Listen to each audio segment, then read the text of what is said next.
Hey everyone, it's Jordan Faith. Here on my channel, I share all sorts of wavy curly hairstyling techniques and experiments. If that's something you're interested in, please subscribe. I upload a new video every Thursday. If you've been around for a little while, you might have noticed that I've started saying that I focus on wavy curly hairstyling techniques rather than saying I focus on all things curly girl method. Today we're going to talk about why I've shifted my language. So let's get started.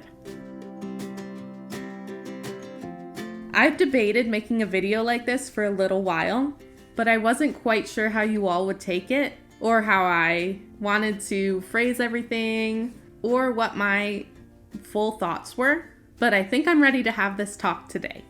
Almost a full year ago, I decided to start the curly girl method. I had done a lot of research on it online. I joined a few Facebook groups. I watched a lot of YouTube videos. I looked up a lot of products. I used a few websites that were supposed to tell you if a product had ingredients that were curly girl method approved or not.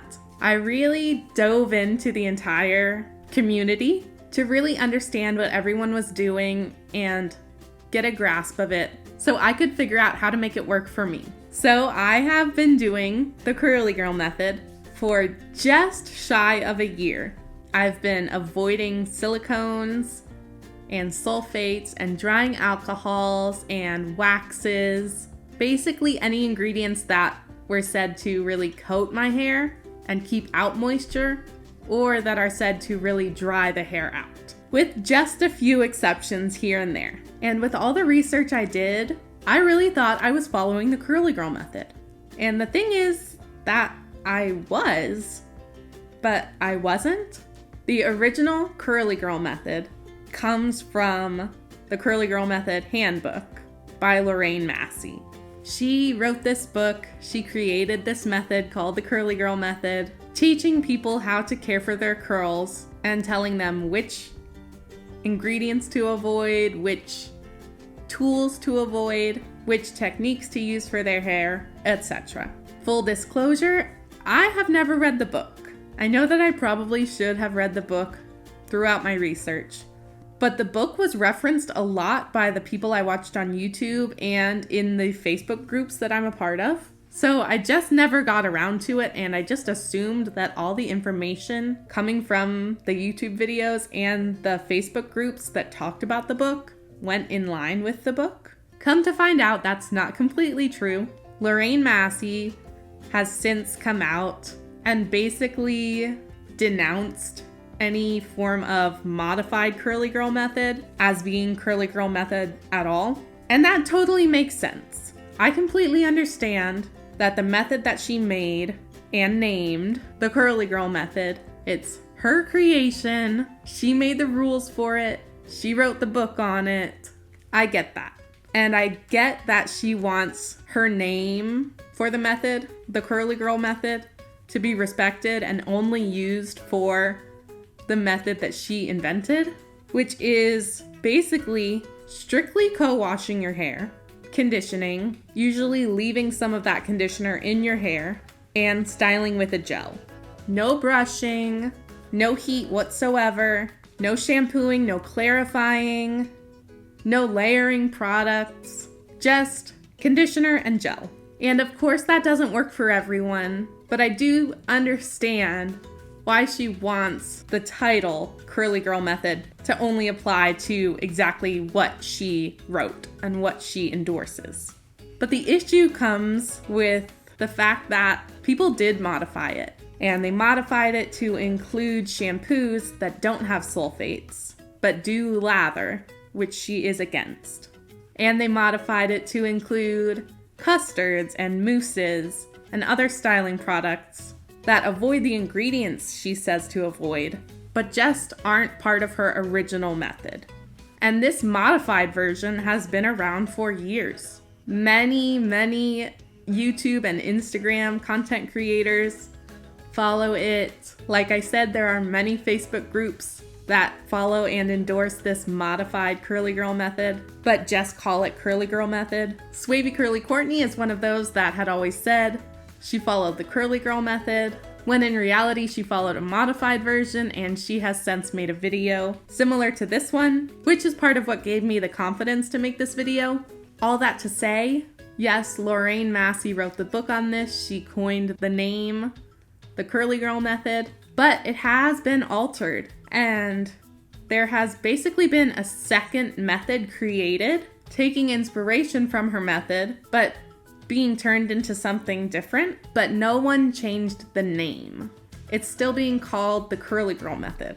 So it gets very confusing. And like I said, I understand that Lorraine can be upset that her title, the curly girl method, was taken and is being used for a completely different method.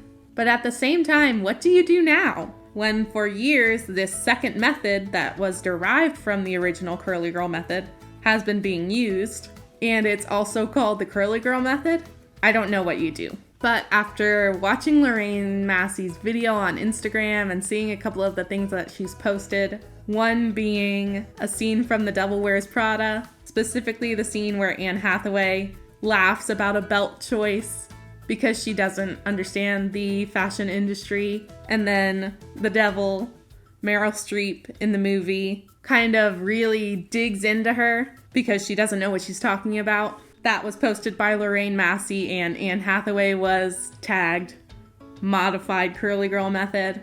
I get it. I get that modified curly girl method is not curly girl method. But like I said, there's two separate methods. One was derived from the other, and they both have the same name. But because of the feelings of the creator of the curly girl method, I have decided that I would just feel more comfortable not using that term anymore for what I do, because I don't follow the curly girl method. I use a brush on my hair, mostly when wet, very rarely when dry, because I have a really loose curl pattern, so it doesn't cause my hair any damage when I dry brush. I do use a clarifying shampoo. I have even decided that I will be using a clarifying shampoo with a sulfate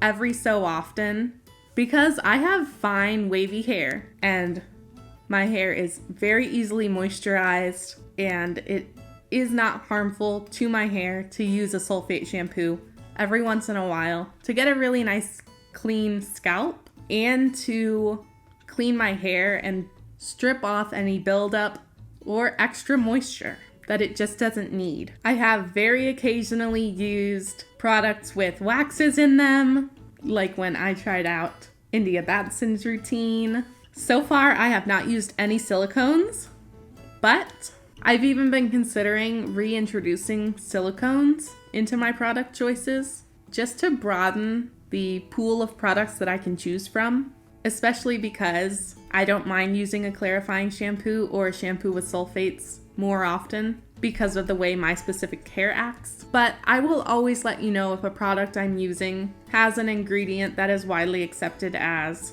not being curly girl method approved. I know that a lot of you like to avoid those ingredients, so I'll always make sure to mention that. And if I forget to say it in the video, I'll write it in the description where I list the products that I use, just so you know where that product stands, so I'm not leading anyone astray. I was a little bit nervous to make this video because I didn't want you as my audience to be upset about this choice, but I figured those of you who are here and like to watch my videos either follow a modified version of the curly girl method like I have, or you follow the curly girl method strictly and you don't mind that I don't, because up until this point you haven't minded. So basically, all that to say, because of the issues with the title and the modified method not having any support from the creator of the original method, and for lots of other reasons, I'm just changing the wording that I use. I know it's really not that big of a deal, but I just wanted to let you all know I don't follow the curly girl method. I have taken inspiration from that and the modified curly girl methods to learn exactly how to take care of my wavy hair and style it the way that I like. And I'm hoping to continue to help lots of you to do the same. If you enjoyed this video, please hit the like button. If you didn't like it, you can hit the dislike button. Subscribe to my channel and hit the notification bell if you don't want to miss any of my upcoming videos. Remember to love yourself fully and faithfully, and I'll see you next time.